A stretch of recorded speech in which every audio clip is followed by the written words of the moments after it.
Good afternoon.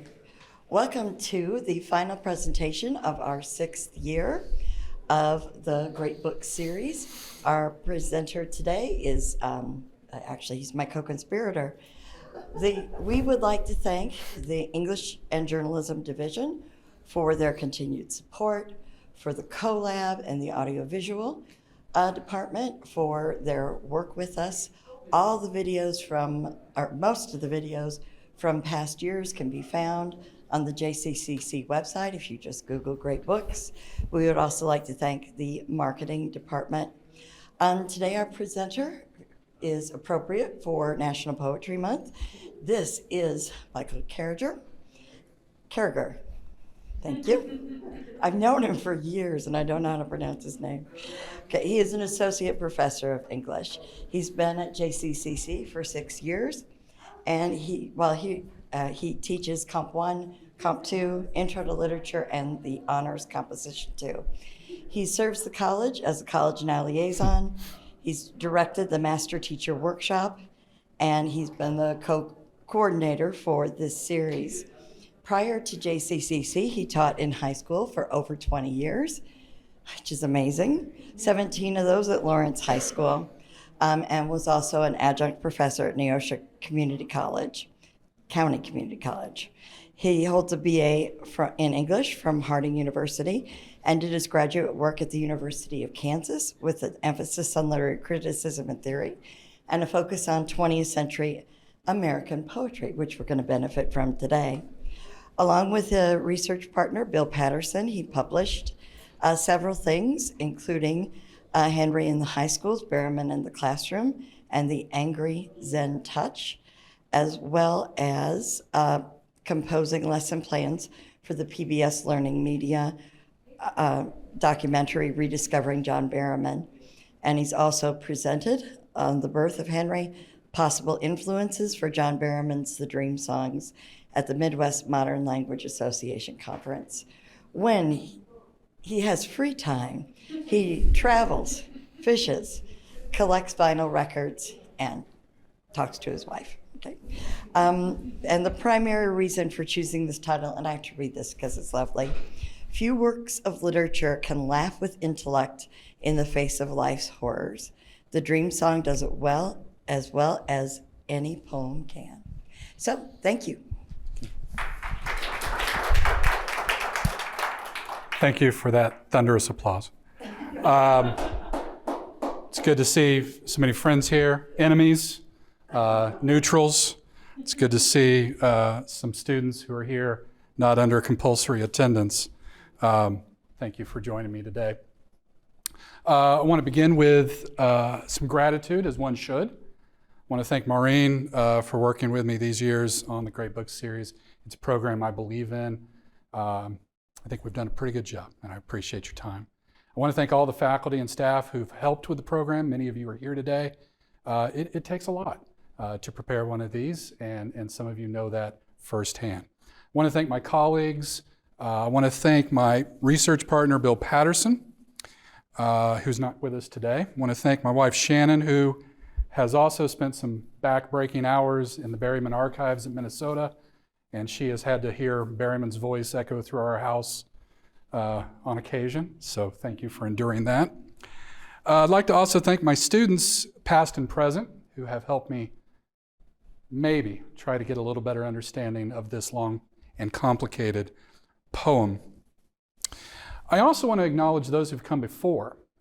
Much of the biographical material that you're going to have today comes from two sources: John Haffenden's The Life of John Berryman, foundational work, Paul Mariani's Dream Song, that biography as well. I want to acknowledge Richard J. Kelly, who was a former student of Berryman's, who later became a librarian and archivist at the University of Minnesota, critical in documenting the books, the manuscripts, the scraps of paper, all the ephemera, everything Berryman.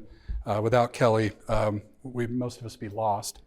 I also want to thank Professor Philip Coleman at Trinity College Dublin, who's just a model Berryman scholar and who's been a great support. And of course, the Berryman family, how willing they have been to open up the archives for scholarship. So We're never a singular force, and I think it's always appropriate to mention that.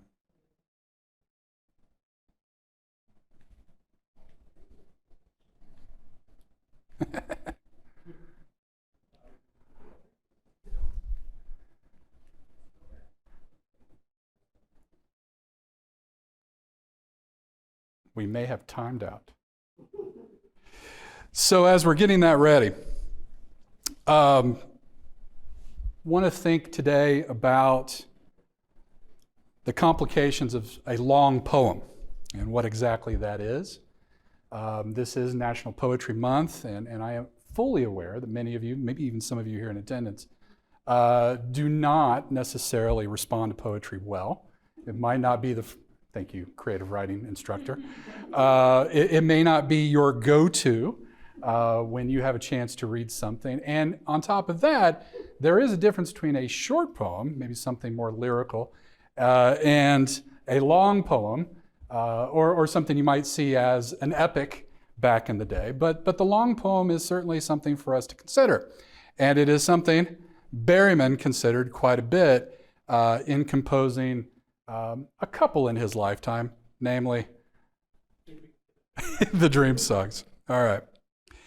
I want to start today by actually thinking about the press release for the presentation today. And I mentioned this as a sort of warning for the marketing staffer that I'm about to excoriate. Hey. It reads, "Follow the heartbreak and hope of a lonely soul chronicled in boundary-breaking poetry.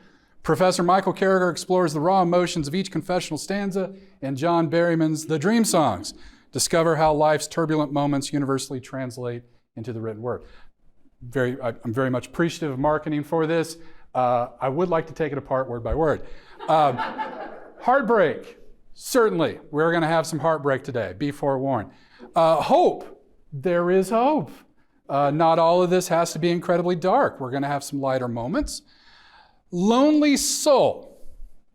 I'm not entirely sure that Henry, you're going to find out about Henry in just a moment, was forever lonely, and I'm not sure we can say that Berryman was forever lonely. Momentarily, yes, but not forever. And as for soul, well, that's quite the spiritual and eschatological claim for a marketing staffer now, isn't it? Boundary breaking, first off, I appreciate the hyphen, thank you very much. But I would, yes, boundary breaking, it is. Professor Michael Carragher, alas, I am merely an associate professor. I do appreciate the bump that marketing gave me. Raw emotions, no salary bump, yes, that's right. Raw emotions, medium well, well done. And I would also warn you at this point, our discussion today will certainly take us into conversations of mental health, alcoholism, racial tensions, all sorts of difficult conversations. Each confessional stanza, friends, we will be finished at 1 o'clock. I have a class, and I'm not getting paid for this. There are roughly 1,200 stanzas in the Dream Songs. We do not have time. We will cover a few. That is your job to look at the rest. I would have preferred Dream Songs italicized. Alas, we're fine.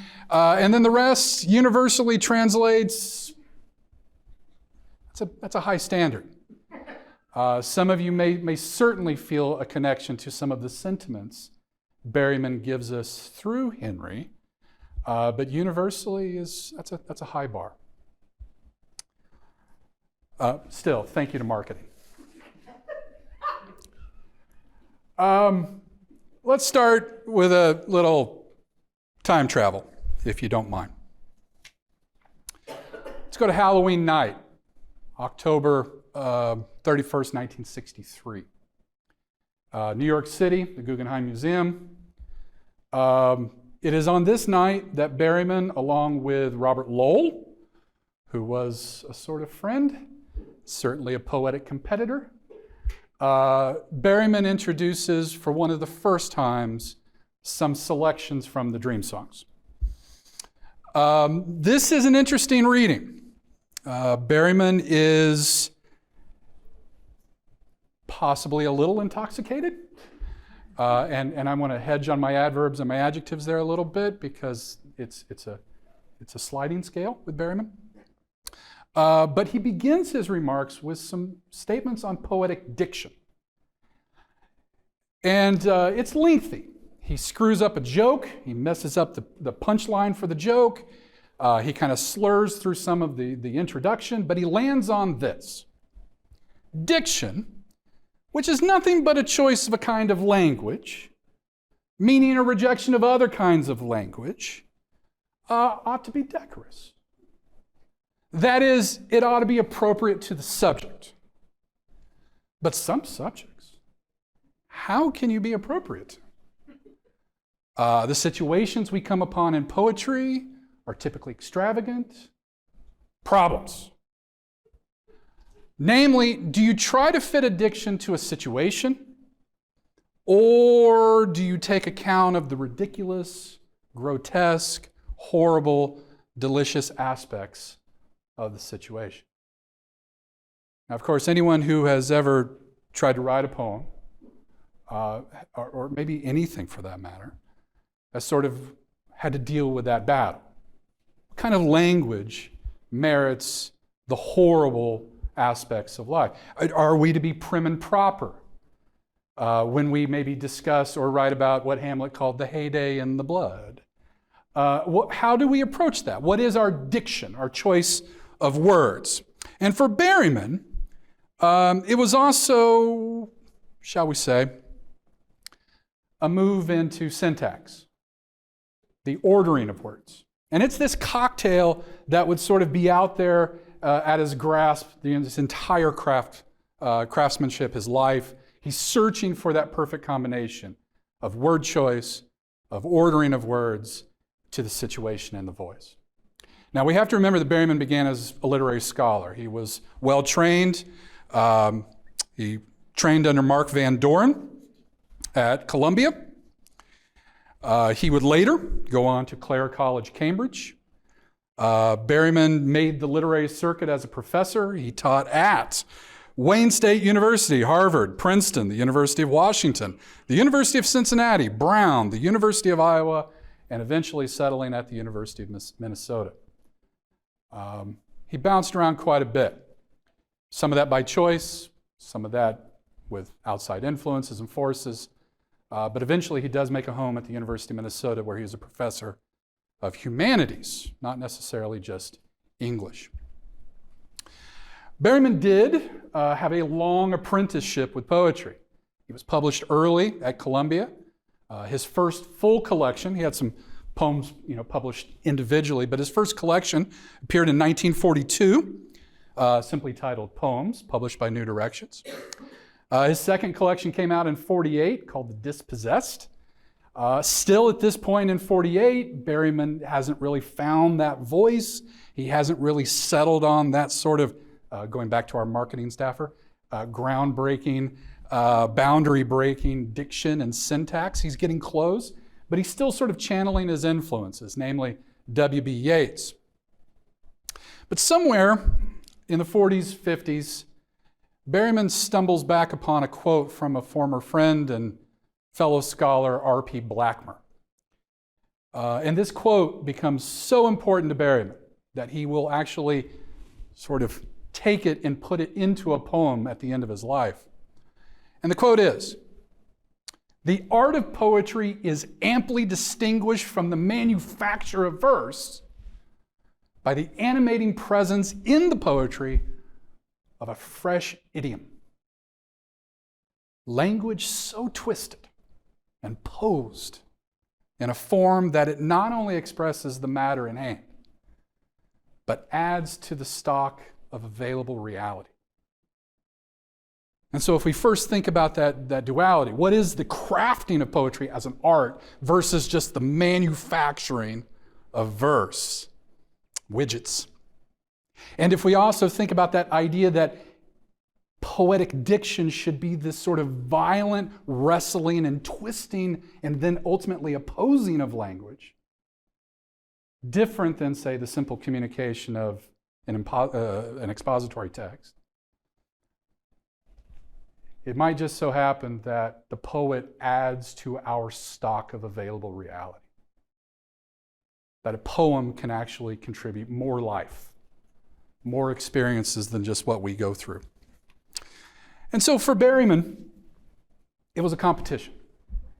Throughout much of his career, he would scribble sort of hierarchy of names. He loved to kind of list his contemporaries and place himself in competition with fellow poets, both in England and America. Someone is above me, there's a little bit more mature, they've moved beyond me, they're a bit more complex in their poetry. He wanted to be what he called one of the high ones. This was not just art for art's sake. This was an attempt at sort of an immortality. He starts to get there.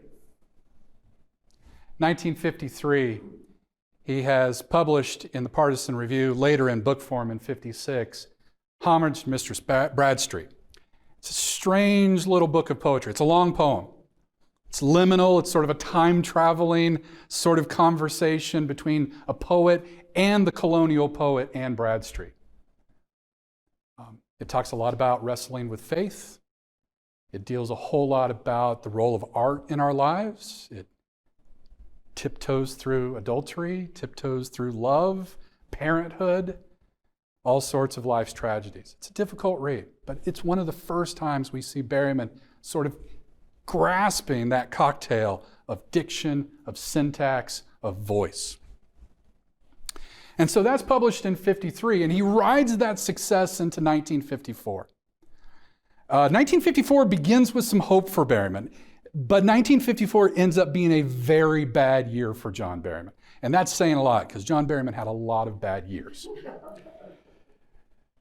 If I remember correctly, his buddy and competitor Robert Lowell gets him a gig teaching at the Iowa Writers' Workshop in 54.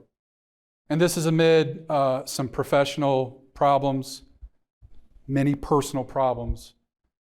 His alcoholism is becoming an issue. But it's at Iowa where he has some success. In one of his classes, three of his students, W.D. Snodgrass, Donald Justice, and Philip Levine, all three of those students would later all become Pulitzer Prize winners.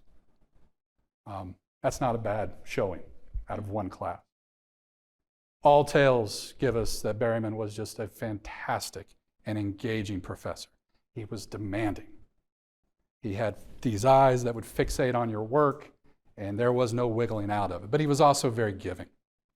Poetry and the crafting of poetry was everything. And if you weren't willing to bite that apple in that classroom, that was a problem. It's also around this time in the spring of 54, he begins studying Hebrew, because why not? He also begins intense dream analysis. And we've looked at some of these analyses. He would write out levels of dreams, examine the meaning and the narration of all of these dreams. He figured in sort of this Freudian way that the dream analysis would unlock some of these personal problems he had. And it starts to influence, as you can tell from the title of our book today and our presentation, it unlocks a poetic field for him as well. But 1954 is a problem. He is relieved of his teaching duties at Iowa after a public intoxication event. There was profanity, there might have been some other issues, but he is dismissed. And in typical Berryman fashion, his friends there are there to kind of pick him up. And fellow poet and scholar Alan Tate gets him a job at the University of Minnesota, where he will finish his career. It is also from fall into spring of 55 where Berryman stumbles upon a line of a poem. The line sort of sounds like a nursery rhyme. It's a little twisted. The diction is odd, the syntax is odd, but this one line of poetry becomes a stanza, becomes a whole poem. It becomes this weird little concoction of 3 stanzas of 6 lines each. And this is sort of the birth of the dream song in the summer and into the fall of 1955. It's also at this point that we should maybe note it takes another 9 years for him to write enough dream songs to compile his first book, in 1964, published as 77 Dream Songs. In 65, 77 Dream Songs wins the Pulitzer Prize. But it begins in 55. And it might be noteworthy here to make that 1955 is the 100th anniversary of what we consider sort of the seminal American long poem, Walt Whitman's Leaves of Grass. So there are these nice parallels where Berryman is sort of playing on some traditions, but certainly moving them forward. Let's look at some poems. The book has 385 dream songs. And despite our marketing staff's best intentions, we can't get through all those today. There are many more that were published outside of the collection posthumously, and there are many more in the archives that have never really seen the light of day. Many for good reason, by the way. But all of them begin with Dream Song 1. Huffy Henry hid the day. Unappeasable Henry sulked. I see his point, trying to put things over. It was the thought that they thought they could do it made Henry wicked in a way. But he should have come out and talked. All the world, like a woolen lover, once did seem on Henry's side. Then came a departure. Thereafter, nothing fell out as it might or ought. I don't see how Henry, pried open for the world to see, survived.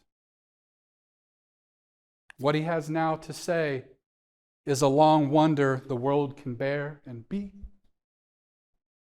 Once, in a sycamore, I was glad, all at the top, and I sang. Hard on the land, where's the strong sea? And empty grows every bed. And so with our first dream song, we're introduced to this Henry, and instantly introduced to a carnival of pronouns. We are not supposed to understand much of this. It is about impression. Who is Henry? How is it he can hide or make hide the day? Berryman often introduced this poem telling us to think of Henry like Achilles, sulking in his tent. And of course, that's the story of Achilles having lost his friend and lover. Who's the I in this third line? How is that I different than Henry? Is Henry not talking? Are we observing Henry? Who's the they?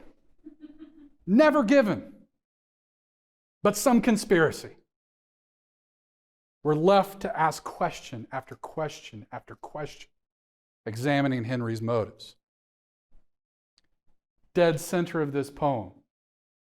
Then came a departure. Whatever this departure was, is a catalyst. It's a trigger for Henry. Something has changed, and we'll talk about what that departure probably was here in a minute. And then as we move towards the end, we've got this wonderful image of a sycamore. Is this a bird up in the sycamore? Is Henry a bird? Is this a cat? We had neighbors with a cat in a tree recently. Is this a cat up in a tree? Is this Zacchaeus from the gospel stories? Who's in the sycamore? But whoever it is, and Henry was singing at one time, happy. And then one of the things we notice with the dream songs is we get this just rush of allusion. Many allusions are from popular culture. Here in the last line, we have a reference to Bessie Smith's Empty Bed Blues. There are many blues song references. And if you have the mind and the eye and the sense of humor of an adolescent, you will see in the penultimate line a possible reference to male arousal. The poems are not without coarse humor, as well as many references. The dream songs take us anywhere you want to go, like a dream would. We should think of dream here both aspirationally, but also in terms of the sleep thought that happened. And if I asked you to take just a moment, we will not share aloud, but to contemplate your dream life, not aspirational, but what happens when head hits pillow. Your recurring dreams, the being chased dream, the falling dream, the opening up that door to your childhood home, but all of a sudden it's not your childhood home. The naked dream, the showing up unprepared for a test dream. All of those dreams that we have lived with, sometimes laughed at, sometimes cringed, sometimes choose to forget. We have this wonderful frame for this book where Henry, who's dreaming, can go anywhere. And sometimes those journeys are going to take us to places we're not always comfortable with, just as we're not always comfortable in our dreams. Dream Song 4, Berryman often describes as Henry between marriages in a posh restaurant, filling her compact and delicious body with chicken paprika. She glanced at me twice. Fainting with interest, I hungered back. And only the fact of her husband and 4 other people kept me from springing on her or falling at her little feet and crying, "You are the hottest one for years of night." Henry's dazed eyes and enjoyed brilliance.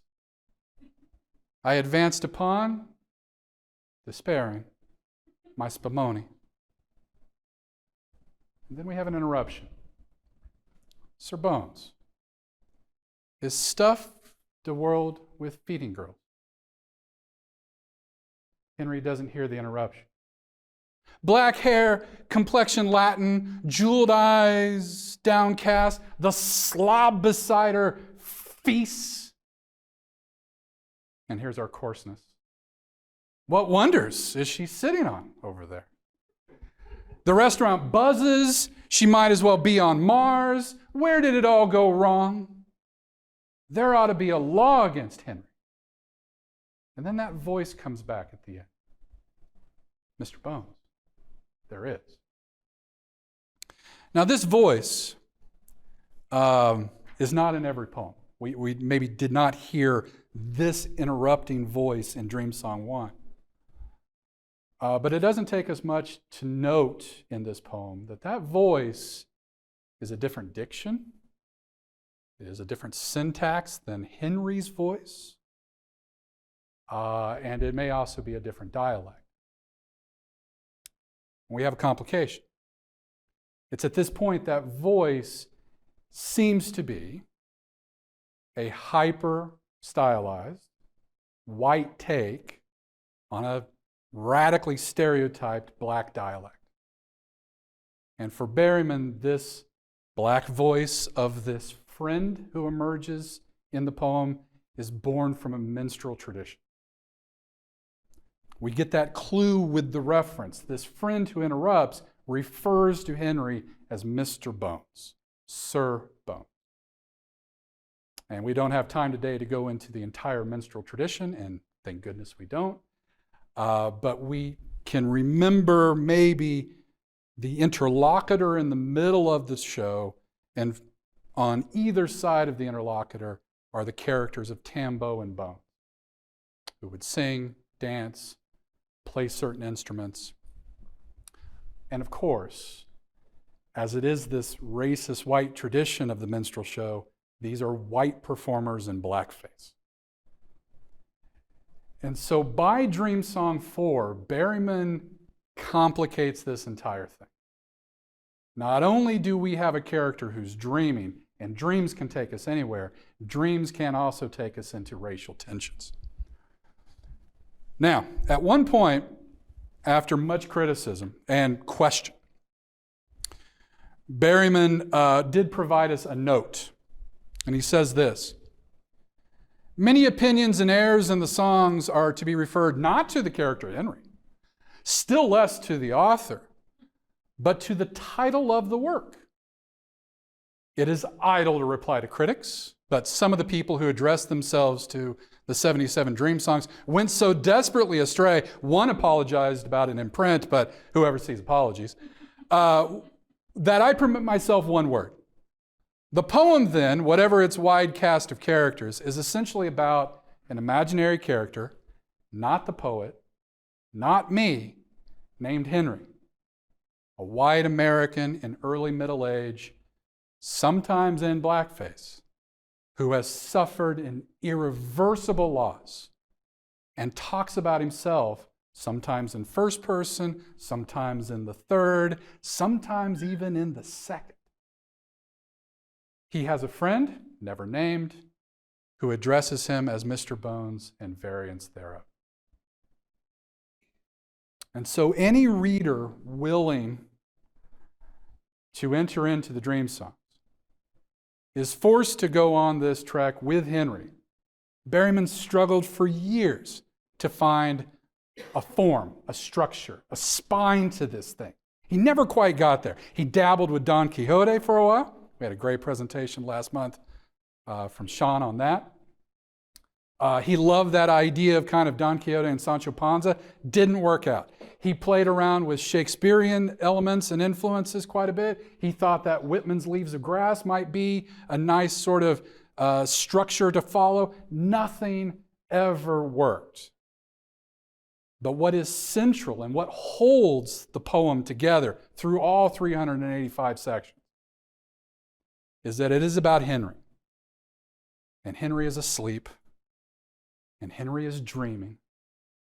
And as a white, middle-aged man in the middle of the 20th century, it's maybe surprising or maybe not surprising that one of the voices that creeps into that circuit is going to be a racist voice. So we have to confront it, and it's complicated. It has always been complicated. When Berryman was writing the dream songs, he would often speak to his close friend, the famous novelist Ralph Ellison, who wrote Invisible Man, one of the most important American novels ever published, and actually get Ellison to help him with the voice. That's complicated. A few years ago, wonderful poet Kevin Young, who has ties to Topeka, you should all read Kevin, he edited the selected poems of John Berryman. Currently, Kevin Young is the director of the Smithsonian Institute's African American Museum. He wrote a wonderful introduction to the selected poems of Berryman. And he highlights the difficulties of teaching it, the offensive language, but he also highlights the benefits from teaching and reading Berryman. And recently, we have a number of poets, Tahimba Jess in particular, in his book Olio, who calls Berryman to the carpet and absolutely indicts Berryman for co-opting or simply using, again, this hyper-stylized white take of a 20th century black dialect. Read Olio if you get a chance. It's wonderfully creative in its criticism. But the voice is not there the whole time. Henry's head, his neuroses, his wants, his desires are too myriad, and we go in all sorts of directions. This is possibly the most famous dream song. It's the one that's often anthologized. It's the one that people come across. Berryman was quite proud of number 14, and he would often pop his collar and say, I received thousands of hate mail for this one poem. Life, friends, is boring. We must not say so. After all, the sky flashes, the great sea yearns, we ourselves flash and yearn. And moreover, my mother told me as a boy, repeatedly, ever to confess you're bored means you have no inner resources. I conclude, I have no inner resources because I am heavy bored. Peoples bore me. Literature bores me, especially great literature. Henry bores me with his plights and gripes as bad as Achilles, who loves people and valiant art, which bores me, and the tranquil hills and gin look like a drag. and somehow a dog has taken itself and its tail considerably away into mountains or sea or sky, leaving behind me. Whack. And so we don't get many poems where the speaker confesses to being bored with literature. We don't get many poets who are willing to confess that either. And this mask, this thin mask between Henry and Berryman will sometimes just fall. Over and over, Berryman argued, I am not Henry. Do not confuse me with Henry. But there is no way for us to completely separate this uncanny connection. Many of the poems take us into Berryman's personal experiences. Henry will go to Ireland. Henry will go to India. Berryman did those. Henry at one point will teach. He has many names. One of them we find out at the end of this poem. This one has this sort of catalog list a la Whitman of 1826. And this brings about this historical moment where Thomas Jefferson and John Adams die on the same day. But at the very end of this poem, after this list of these sort of American identities, we get Henry's name, Henry Pussycat. In another poem, he's Henry House. In another poem, he is Henry Hankovich. Sometimes he is Knight Henry. Other times he is Rabbi Henry. And then it just goes and goes. The form, the idea, the structure that I can put this character into a dream state, and then we are allowed to sort of see the activity of the dream stuff. It's not unlike, a TV writer putting a sitcom or a show in a hospital or a department store. Let the characters come in. I've got a new story every week. And that's Henry's Dream Songs. Not all of it is funny. Not all of it deals with large issues of patriotism or parenthood or travel. There is always at the fingertips, when you're reading the Dream Songs, death. And we don't have time to read 29. But it's in this poem where Henry sort of confronts a loss, a possible funeral that he's remembering. And that takes us to having to drop that veil between Berryman and Henry.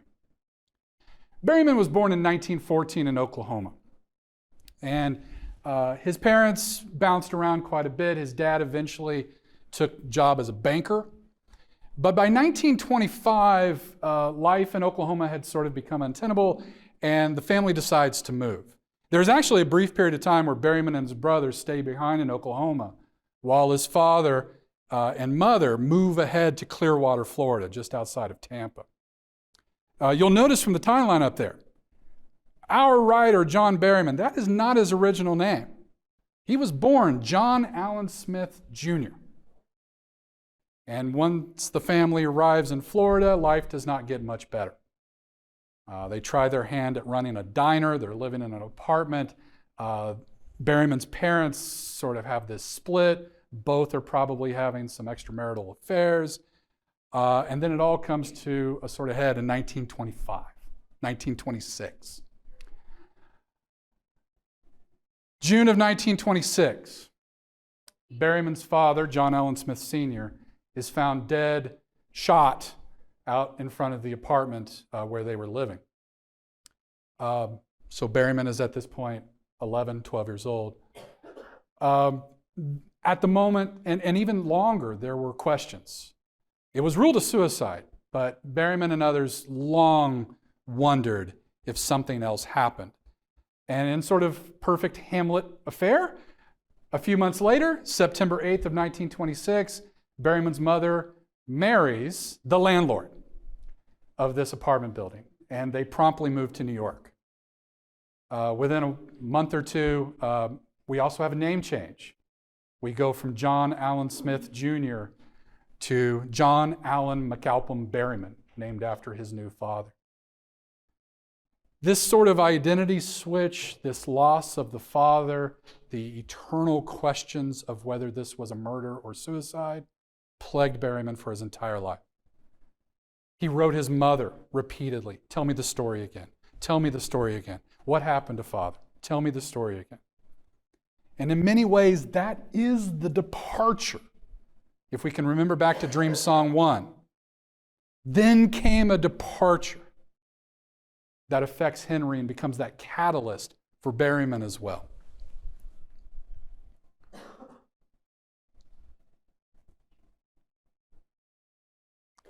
The 77 Dream Songs ends with Henry looking ahead. Seedy Henry rose up shy in the world and shaved and swung his barbells, duded Henry up, and PA'd poor thousands of persons on topics of grand moment to Henry. Ah, to those less and none. With a book of his in either hand, he is stripped down to move on. And here comes our friend's voice. "Come away, Mr. Bones." Henry is tired of the winter and haircuts and squeamish, comfy, ruin-prone, proud national mind and spring in the city so-called. Henry likes fall. He would be prepared to live in a world of fall forever. Impenitent Henry. But the snows and summers grieve and dream. These fierce and airy occupations and love raved away so many of Henry's years. It is a wonder that, with in each hand one of his own mad books and all, ancient fires for eyes, his head full and his heart full, he's making ready to move on. And so readers were left in a lurch. What happens to Henry? What is this moving on? And when we get to the second edition of the Dream Songs, which is considerably longer, published in '68 under His Toy, His Dream, His Rest, we find out what happens to Henry. He dies, and then he comes back to life. He's dreaming, right? Henry will endure incredible losses of friends. Henry will deal with patriotism. He will deal with war. He will take Vietnam head on.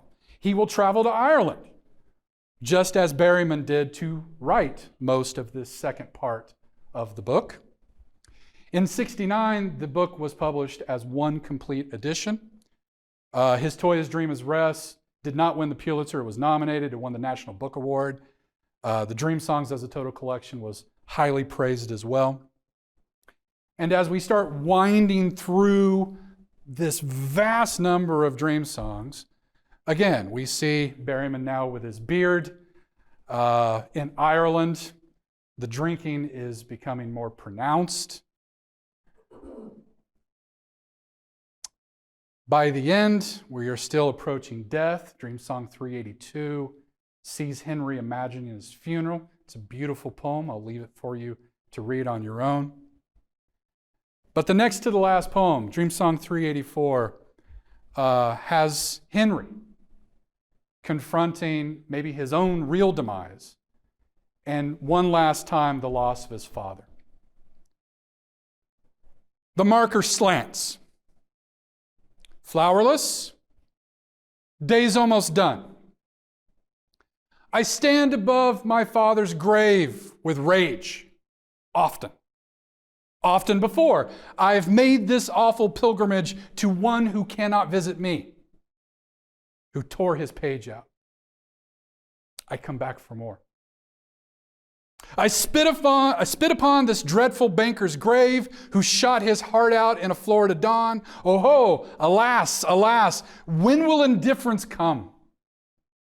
I moan and rave. I'd like to scrabble till I got right down, away, down, under the grass, and axe the casket open, to see just how he's taken it, which he sought so hard.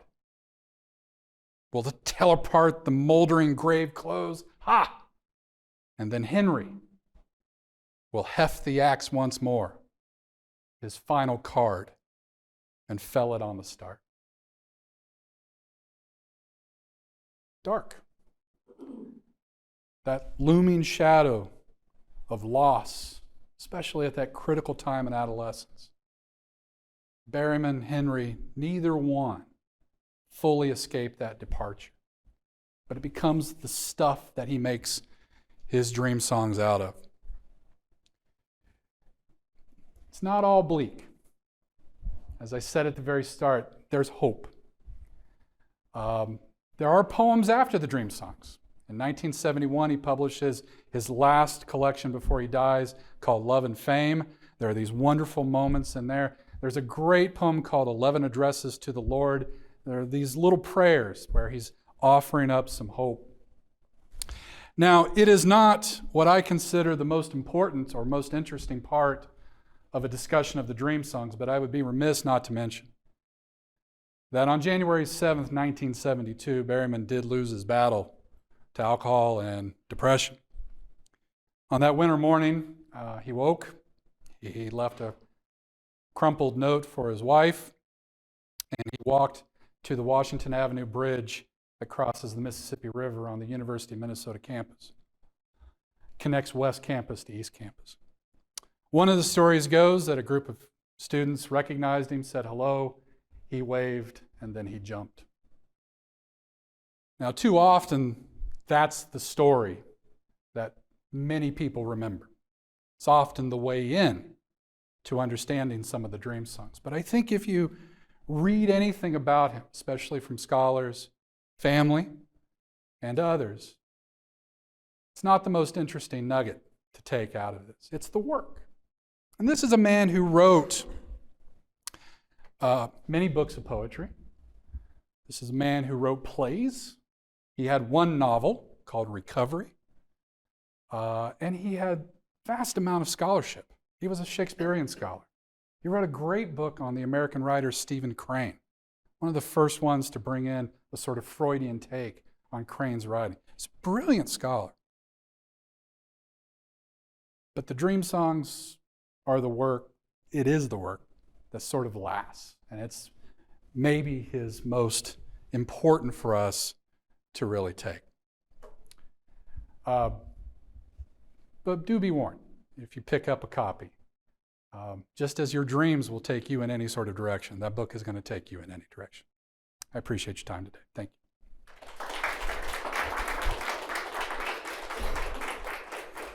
Okay, thank you. We have a couple of minutes. Does anyone have a question? Bill. What was his writing practice like? Did he revise often? Was first draft the final draft? All of it. And you'll see it in the archives. There are a number of scraps written on napkins from bar rooms. He loved these little notebooks that he would order. They were very expensive leather-bound books from London. But it would always start with a line or two. At some point, he would then take those and either type them or somebody would type them. He would edit those. You can see all of the markings working through that, and he would go through that several times. And all of those sort of additions or levels of editing are available in the archives. But yes, it was never just first thought, best thought. It was a craft.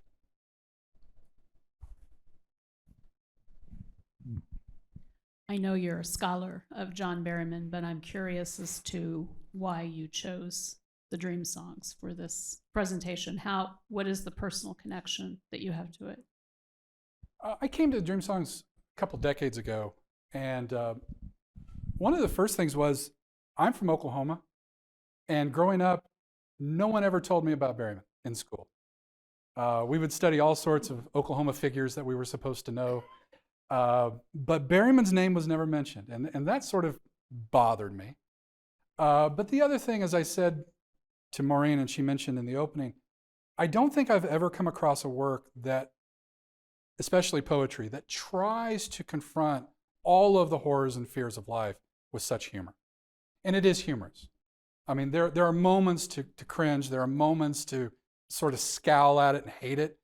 And I think Henry sort of hates himself at many times. But there is a humor there. I found myself the first time reading just laughing out loud. And I don't do that often when I read. So I think it's that combination. If people wanted to go online and see a reading of Berryman's to get a full sense, if you wanted to go online to see a reading on YouTube or something to get a full sense of what he was like in front of a crowd, which one would you recommend? The reading from the Guggenheim is available, audio, probably breaking copyright, but it is on YouTube. There are very few videos of him. There is a reading that you can kind of get to, those of you on campus, through Canopy. He read in Italy at Spoleto with Allen Ginsberg in the late 60s, maybe 68. And you can see video of him. He and Ginsberg had that's a whole nother hour conversation. That's a fun one to watch. There's a wonderful reading at Harvard where he's fairly lucid. I have one from Michigan, circa 71. It's rough. It's almost impossible to even understand him at that point. So there are a few around, and it gives you sort of that. And his shtick didn't change. How he introduced poems in '60 is basically what he stayed with all the way through the. All right, I'm gonna go teach. Oh no, Sean. I just have a quick question. Does he talk in his letters about?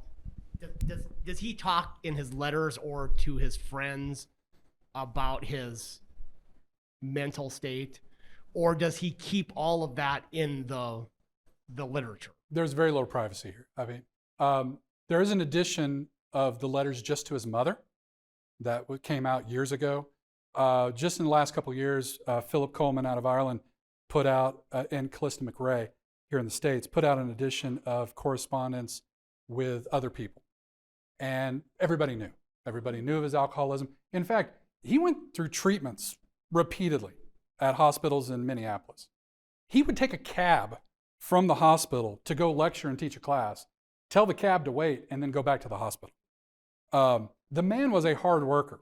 And in fact, in the documentary, I had this ability to make the lesson plans for. The last line is somebody interviews him and says, "What do you want to be remembered for?" "I was a hard worker." And he was. He took his teaching and his writing seriously. And though it was obviously affected by his demons, he worked. But yes, his friends knew. They often they didn't have the term at the time, but interventions. The wives who came along in life helped out. But he did rely on these friends who just truly supported him professionally and certainly personally and in health. Yeah. All right, thank you very much, Michael.